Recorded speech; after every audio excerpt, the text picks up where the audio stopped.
बहन जी इस देश में संघर्ष क्यों कर रही है और बहन जी के हजारों करोड़ों भाई इस देश में सत्ता परिवर्तन करना चाहते हैं। अब सत्ता परिवर्तन तो वैसे तो होगी नहीं। माननीय काशीराम साहब ने एक नारा दिया है, अगर हमारे लोग अगर उस नारे को समझ जाए तो बात बन जाएगी। माननीय काशीराम साहब ने कहा है कि वोट हमारा राज तुम्हारा, नहीं चलेगा नहीं चलेगा। अगर हम अपने लोगों को समझाने में कामयाब हो जाए कि जो साहब ने नारा दिया था कि वोट हमारा राज तुम्हारा, नहीं चलेगा नहीं चलेगा, तो बात बन जाएगी। अब कुछ लोग क्या कहते हैं, कुछ लोग ये कहते हैं कि वकील साहब आप तो बहुत तेज भाषण देते हैं, गला फाड़ फाड़ के भाषण देते हैं, आप कुछ नहीं कर पाओगे यहाँ दिल्ली में। तो मैं उनको बताना चाहता हूं कि जब माननीय काशीराम साहब और बहन जी पूरे देश में जा जाकर बता रही थी कि हम राजा बनाने का काम कर रहे हैं, आपका अपना राजा होगा, आपके बच्चों की शिक्षा होगी, आपको न्याय मिलेगा, समता सप्तता भाईचारे का माहौल होगा, और जो संविधान में बाबा साहब डॉक्टर अम्बेडकर ने आपको अधिकार दिए हैं वो अक्षर से लागू होंगे। तो लोग कहते थे कि साहब आपने तो नौकरी छोड़ दी, हमारे बच्चों को क्यों बर्बाद करना चाहते हैं। महाराष्ट्र में कहा कि ये हो सकता है, पर माननीय काशीराम साहब बहन जी ने उत्तर प्रदेश में जाकर ये साबित कर दिया कि अगर दिल से कोई काम करा जाए, ईमानदार लोग अगर मेहनत करें तो परिवर्तन आ सकता है। 3 जून 1995 को पहली बार बहन जी को उत्तर प्रदेश का मुख्यमंत्री बनाने का काम किया। तो लोगों ने नारा दिया, जो लोग कहते थे कि साहब तुम कुछ नहीं कर सकते, तो लोगों ने नारा दिया कि काशीराम तेरी नेक कमाई तूने सोची कौन कराई। और दूसरा नारा दिया कि काशीराम तेरी सोच पर पहरा देंगे ठोकर, मगर जो पहरेदार थे वो कमजोर हो गए। आप जो लोग हैं, हम जो लोग बैठे हैं, हम समाज के पहरेदार हैं। लुटेरा आएगा हमारी वोटों को लूट कर लेकर जाएगा। अब पहरेदारों की जिम्मेदारी है कि एक भी वोट को लूटने नहीं दे रहा है। ये वोट वैसे ही नहीं मिल रही आप लोगों को, आप सोच रहे हो कि वोट वैसे ही मिल गई है। बाबा साहब डॉक्टर अम्बेडकर ने अपने 4 बच्चों की कुर्बानी दी। जब बाबा साहब डॉक्टर अम्बेडकर आपकी आजादी के लिए लड़ाई लड़ रहे थे, बाबा साहब डॉक्टर अम्बेडकर 1930-31-32 में राउंड टेबल कॉन्फ्रेंस में आपकी वकालत कर रहे थे, तो इस देश के कुछ लोग क्या कहते थे कि इस देश में 3 प्रकार के लोगों को वोटिंग का अधिकार मिलना चाहिए। पहले वो लोग जो ग्रेजुएट हो, दूसरे वो लोग जिनके पास जमीन जायदाद हो, और तीसरे वो लोग जो टैक्स देते हो। बाबा साहब डॉक्टर अम्बेडकर ने कहा कि मेरे लोग जो ना तो ग्रेजुएट हैं, ना जमीन जायदाद है, ना टैक्स देते हैं, तो मेरे लोगों पर कभी वोटिंग अधिकार ही नहीं होगा। तो बाबा साहब डॉक्टर अम्बेडकर ने कहा कि दुनिया के जितने भी डेमोक्रेसी देश है उनमें 21 साल के व्यक्ति को वोटिंग का अधिकार होता है, तो 21 साल के लोगों को वोटिंग का अधिकार मिलना चाहिए। तो बाबा साहब डॉक्टर अम्बेडकर आपके लिए वोटिंग का अधिकार देना। पहले राजा कैसे बनता था? पहले राजा रानी के पेट से पैदा होता था या तलवारों से राजा बनता था? ना तो हमारे पास में रानी थी, ना तलवार में दम था, क्योंकि नियम ऐसा था एक मर सकता है, एक लड़ सकता है, एक व्यापार कर सकता है, और सब सबकी सेवा करेंगे। तो हम राजा कहां से बनते? हम तो इस देश में निचले पायदान पर थे, हम तो वंचित समाज थे।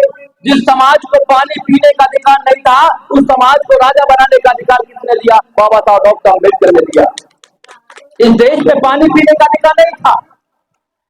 इस देश में जिस तालाब में कुत्ता बिल्ली पानी पी सकते हैं, उसमें इस देश के दलित, इस देश के लोग पानी नहीं पी सकते थे। तो बाबा साहब डॉक्टर अम्बेडकर ने 20 मार्च 1920 को चाराब तालाब पर वहां पर आंदोलन किया पानी पीने। जो बिस्लेरी की बोतल जो पानी पी रहे हैं, ये बाबा साहब डॉक्टर अम्बेडकर की कुर्बानी का पानी। आज भी 2024 में हमारे लोगों को इस लोकसभा में पानी पीना, शुद्ध पानी नहीं मिल पा रहा है। ये लड़ाई लंबी लड़ाई है पानी की। आपको पानी क्यों नहीं देना चाहते? जिस देश में गंगा जमुना सरस्वती हजारों नदियां हो, जिस दिल्ली के अंदर 300 मीटर नीचे मेट्रो चला दी जाती हो, वहां क्या पानी की लाइन नहीं पड़ सकती क्या? ये जानबूझकर आपको पानी नहीं देना चाहते हैं, क्योंकि अगर आपको शुद्ध पानी देंगे तो आपकी सेहत अच्छी होगी। ये खराब पानी देकर आपको बीमार करना चाहते हैं, आपको मारना चाहते हैं, आपको गरीब तो पहले बनाया। ना तो आपको ये एजुकेशन देना चाहते हैं, ना आपको रोजगार देना चाहते हैं, ना आपको न्याय देना चाहते हैं, ना सबका स्वतंत्रता का व्यवहार देना चाहते हैं। ये आपको कुछ नहीं देना चाहते हैं, पर गारंटी बहुत बांट रहे हैं, बहुत गारंटी बांट रहे हैं। हर बार गारंटी देने का काम करते हैं कि गारंटी ले जाओ हमसे तो। अरे जो गारंटी देने वाले लोग हैं उनको भी बाबा साहब डॉक्टर अम्बेडकर का संविधान गारंटी देता है कि तुम चाय बेचते थे, चाय बेचने वाला व्यक्ति भी प्रधानमंत्री बन सकता है। ये गारंटी संविधान देता है और कोई नहीं दे सकता। इस देश की वंचित समाज की महिला, क्योंकि एक तो वंचित समाज की महिला, कौन सोच सकता था कि देश के सबसे बड़े सूबे उत्तर प्रदेश की 4 बार मुख्यमंत्री बनेगी।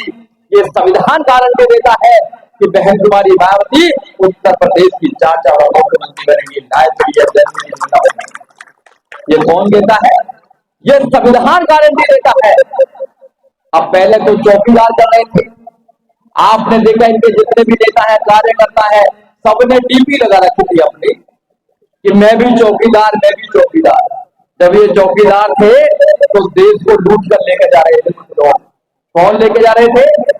विजय माल्या 9,000 करोड़ रुपया लूट कर लेके जा रहे थे। नहीं रुका इन पर विजय माल्या, नीरव मोदी, चौकसी, कितने सारे लोग हजारों करोड़ों रुपया लूट कर ले गए, मगर चौकीदार चोरी कराते रहे। अब गारंटर बन रहे हैं कि हम गारंटी दे रहे हैं। गारंटी किस चीज की गारंटी दे रहे हैं?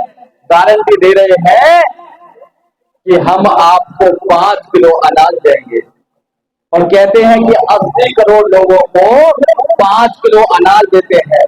अरे देश की आजादी के बाद अगर आप देश के 140 करोड़ में से 80 करोड़ लोगों को केवल 5 किलो अनाज देने पर आपने वहां का रोक दिया है, तो क्या डेवलप किया आपने?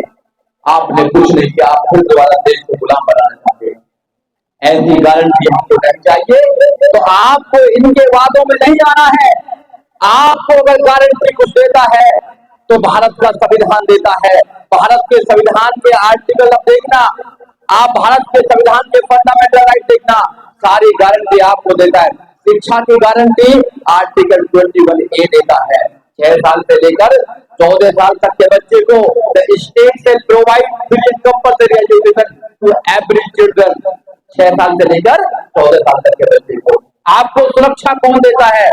This is the responsibility of the state to provide the, आपको जस्टिस प्रोवाइड करें। ये स्टेट की रेस्पॉन्सिबिलिटी है। ये देश की सुरक्षा की बात है। जब देश है तो आपको न्याय भी मिलेगा, आपको सम्मान भी मिलेगा, डिग्निटी के साथ जीने का आपको मिलेगा।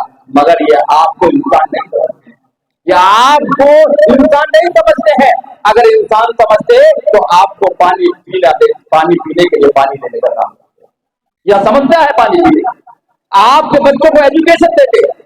अगर किसी के बच्चों को एजुकेशन नहीं मिलेगी, मैं भी गांव से बिलोंग करता हूं, मैंने भी 25 साल गांव में बिताए हैं। मेरे साथ जो लोग पढ़ते थे, आज मैं अगर आकलन करता हूं कि मेरे उनमें अंतर क्या है। एक जगह पढ़े, एक जगह खेले, एक जगह अन्न खाया, पानी भी और पिया। मैं दिल्ली में आके सुप्रीम कोर्ट का वकील बन गया, मान सम्मान से जिंदगी जी रहा हूँ, तो केवल एजुकेशन की वजह से जी रहा हूँ और वोटिंग का अधिकार मिला उसकी वजह से जी रहा हूँ, और कोई कारण नहीं। इसलिए हमको एजुकेशन नहीं देना चाहते, ये डिबेट ही नहीं करना चाहते। क्या करना चाहते हैं कि 1 नेशन 1 इलेक्शन होना चाहिए। हम ये कहना चाहते हैं 1 नेशन 1 इलेक्शन कराओ मत कराओ कोई फर्क नहीं पड़ता, मगर 1 नेशन 1 एजुकेशन होना चाहिए। अगर आपका बच्चा पढ़ा लिखा होगा तो उसके साथ में कोई शोषण नहीं करवाएगा। इसलिए आपको एजुकेशन नहीं देना चाहते। और आप अगर पढ़ लेते हैं, इनकी आंखों में आंखें डालकर इनसे सवाल करते हैं कि हमारे अधिकार जो सुरक्षित है संविधान के अंदर वो हमको चाहिए, तो आप पर झूठा मुकदमा लगाकर जेल में डालने का काम करते हैं। 5 साल आपका शोषण करते हैं, या जितने भी लोग बैठे हुए हैं या इधर बैठे हैं उधर बैठे हैं, आप 5 साल लगातार काम करते हैं, छोटी छोटी मीटिंग करते हैं, आप ये उम्मीद करते हैं कि कोई व्यवस्था को बदलने के लिए आएगा। आज व्यवस्था को बदलने के लिए अब्दुल वासिफ आए हुए हैं। वो कैंडिडेट हैं आपके, मात्र 6 दिन और बचे हैं, क्योंकि 23 तारीख को चुनाव बंद हो जाएगा, चुनाव प्रचार बंद हो जाएगा, 25 तारीख को वोटिंग है। मात्र 6 दिन और मेहनत कर लीजिए। 5 साल जो आप मेहनत करते हैं, 6 दिन और मेहनत कर लीजिए। आप मेहनत कर रहे हैं रात दिन। मैं देखता हूँ आप लोगों को, इधर के लोग बैठे हैं या इधर के लोग बैठे हैं, सब मेहनत करते हैं। और हमारे बीच में हरिकिशन जी बैठे हुए हैं, जो पूरी दिल्ली में झंडा उड़ाकर लेके जाते हैं। उनका सपना है कि इस देश में बहन जी प्रधानमंत्री बनना चाहिए। ये केवल आपका सपना नहीं है हरि सिंह जी, ये हजारों करोड़ों लोगों का सपना है कि अगर बहन जी इस देश में प्रधानमंत्री बनेगी तो कोई इस देश में गरीब नहीं रहेगा, किसी के बच्चे को नाजायज जेल में नहीं डाला जाएगा, जो गुंडे हैं ये गुंडों का राज नहीं रहेगा। इस देश में 80 करोड़ लोगों को 5 किलो अनाज नहीं दिया जाएगा, उनको सम्मान के साथ में जीने के लिए मौका दिया जाएगा। ये बहन कुमारी मायावती जब 2007 से लेकर 2012 तक शासन आया, तो मैं आपको 2-3 चीज बताना चाहता हूँ।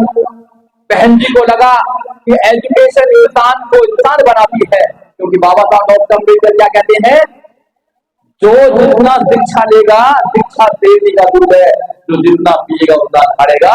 तो बहन जी ने कहा कि जो शेरनी का दूध है इसको ज्यादा पिलाओ बच्चों को। तो बहन जी ने 0 बैलेंस पर एडमिशन देना शुरू कर दिया। अब आपके बच्चे का कोई पैसा नहीं लगता रहा, चाहे 1 लाख हो, 20,000 हो, 2 लाख की फीस हो, आपके बच्चों को फ्री में एजुकेशन देने का काम किया।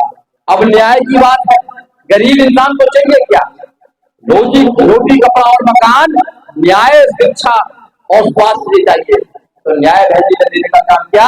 बहन जी ने ऑर्डर किए कि जितने भी गुंडे हैं सबको जेल में डालने का काम किया जाए, तो सारे गुंडों को जेल में डालने का काम किया। और जो गुंडे थे या तो उत्तर प्रदेश छोड़कर भाग गए या उनका स्थान जेल था। न्याय मुक्त, भय मुक्त और न्याय के आधार पर राज चलाने का काम किया।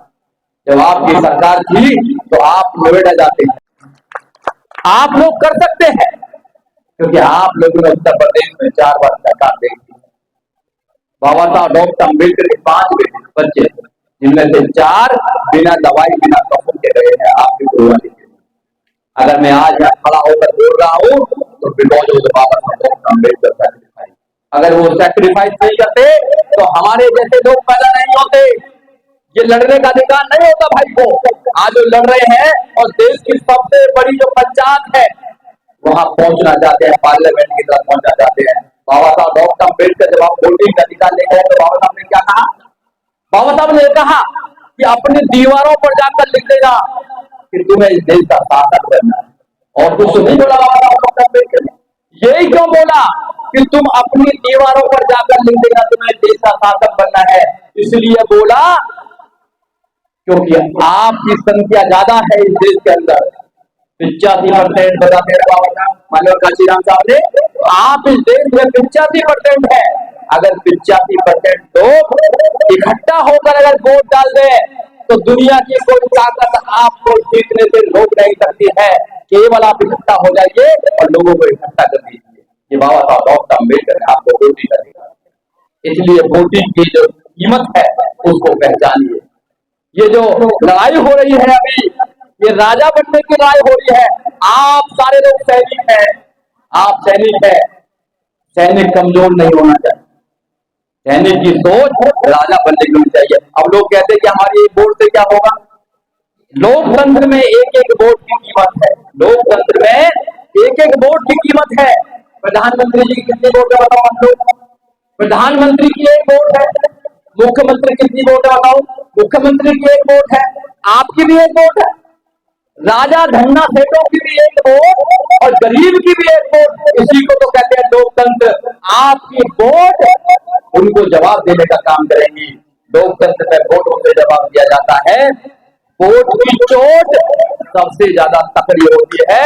अगर आपने वोट की चोट मार दी तो ना तो पहलू खां को मारा जाएगा, ना अब्दुल को मारा जाएगा, ना किसी और भाई को मारा जाएगा, ना आपके बच्चों को गोली से उतारा जाएगा, ना मूसों के नाम पर मारा जाएगा, ना आपके रोजगार को छीना जाएगा, ना आपके बच्चों की शिक्षा को छीना जाएगा। आपको मान सम्मान से जीने का मौका दिया जाएगा। केवल वोट की चोट मारनी है और कुछ नहीं करना। और किसी को पता भी नहीं लगेगा। ये तो गुप्त मतदान है। बाबा साहब डॉक्टर अम्बेडकर ने जो डेमोक्रेसी बनाने का काम किया, आपको अधिकार देने का काम किया, बड़ा सोच समझ के दिया था कि मेरे लोग तो ताकतवर वाले लोगों के सामने वोट ही नहीं डाल पाएंगे। अगर चार ताकतवर लोग हो चारों पार्टियों के और खुला मतदान हो, क्या कोई मोहर लगा सकता है? कहेगा बाद में देखूंगा इसको। इसलिए उसको पता ही नहीं लगेगा कि आपने किसको वोट दिया है। अंदर जाइए, हाथी के बटन पर दबाइए, मोहर दबाइए, बात बन जाएगी। इसलिए मैं आप लोगों को कहना चाहता हूं, ये लड़ाई जो मानव काशीराम साहब बहन जी ने स्टार्ट की है, ये प्रधानमंत्री बनने के बाद ही खत्म होगी।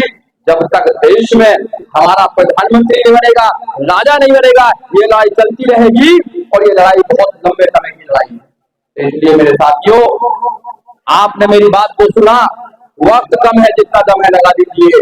वक्त तो बहुत कम ही है, लगा दीजिए वक्त को। तो वक्त कम है, जितना दम है लगा दीजिए। कुछ को हम जगाते हैं, कुछ को तुम जगा दीजिए, क्योंकि अब ज्यादा समय नहीं बचा है। आप लोगों से मैं उम्मीद करता हूं कि अब्दुल बासित भाई के कंधे से कंधा मिलाकर काम करेंगे, रात दिन लोगों को जगाने का काम करेंगे।